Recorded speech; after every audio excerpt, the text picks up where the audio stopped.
Salut à tous, c'est Marion. Bienvenue dans la chronique Ma petite vie d'humain 2.0. Vous pouvez retrouver cette chronique en podcast sur le site de Keres Radio. Je vous ai mis le lien dans la description. Vous pouvez également vous abonner à ma chaîne pour recevoir les notifications lorsqu'il y a une nouvelle vidéo. Aujourd'hui, je souhaitais aborder un sujet qui revient très souvent. Que faire lorsque le ou la partenaire de vie ne partage pas les mêmes valeurs que nous?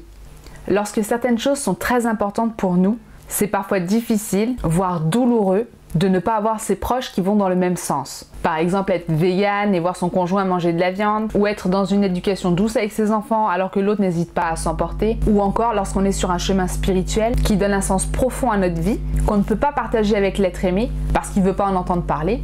On en souffre souvent lorsqu'on est en couple depuis longtemps, depuis des années, parce qu'on a chacun évolué. Sur certains points, on a évolué ensemble, sur d'autres séparément.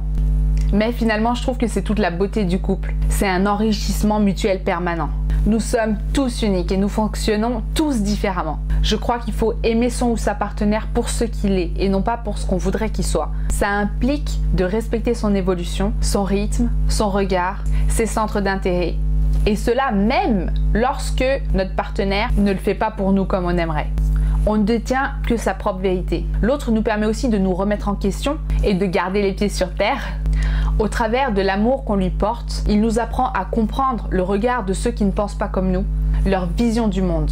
Il nous apprend à être tolérant face à eux. Je trouve ça intéressant d'observer vers quoi l'autre va, d'observer comment il évolue, sur quel plan plus rapidement que d'autres. On va pas forcément au même rythme sur tous les sujets. Lorsque j'ai commencé à ne plus manger de viande, au départ, je cuisinais encore de la viande uniquement pour mon conjoint. Puis au bout d'un certain temps, je pouvais plus parce que la vie des animaux était trop importante pour moi. Alors je lui ai dit, écoute, je comprends que tu en manges, mais moi je peux plus en cuisiner. Alors si ça te convient, tu te les fais cuire et moi je m'occupe du reste du repas. Et puis, comme c'était surtout moi qui avais le temps de m'occuper du repas, je préparais des alternatives végétales. À l'époque, mon mari me disait, bon, végétarien ça passe encore, mais vegan t'as pas intérêt, hein. Puis quelques mois plus tard, c'est lui-même, après s'être informé, qui a décidé de devenir vegan. C'est comme ça qu'on a franchi le pas tous les deux ensemble. Et là, il s'est rendu compte qu'en fait, ça changeait rien parce que je cuisinais déjà vegan à la maison et qu'il aimait ce que je préparais. Je suis coquine. Mais s'il y a des sujets comme ça sur lesquels on est devenu totalement en accord, il y en a encore d'autres pour lesquels c'est pas du tout le cas. Par exemple, la spiritualité, parce qu'on s'y intéresse pas de la même façon. Le partenaire nous apprend aussi à savoir en nous-mêmes où est-ce qu'on se positionne, à aller chercher plus loin, à savoir expliquer notre point de vue, à savoir argumenter avec respect, c'est-à-dire sans le juger ou le culpabiliser. Pour faire connaître son point de vue, on peut par exemple faire découvrir la cuisine végétale avec des bons petits plats, montrer des reportages sur ce qui nous passionne ou proposer des lectures sur le sujet. On peut faire rencontrer des gens sympas qui incarnent ce vers quoi on va.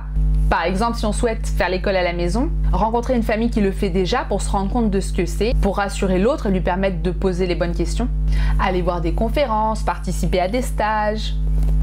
On peut simplement expliquer à l'autre qu'on ne détient pas la vérité, mais que pour le moment, c'est ça qu'on a envie d'expérimenter. Je trouve ça très important de mettre de la joie dans ce qu'on fait, de montrer comme ça nous rend heureux et comme ça nous épanouit, de rester dans le positivisme, dans la légèreté. Après, si l'autre ne va vraiment pas dans notre sens, quoi qu'on fasse, faut aussi savoir respecter ça et lâcher prise sur nos frustrations. Faut prendre son temps, faut pas oublier qu'on met des années à vraiment changer. Peut-être que il ou elle n'ira jamais dans notre sens sur certains points. Mais franchement, ça devrait pas être un problème.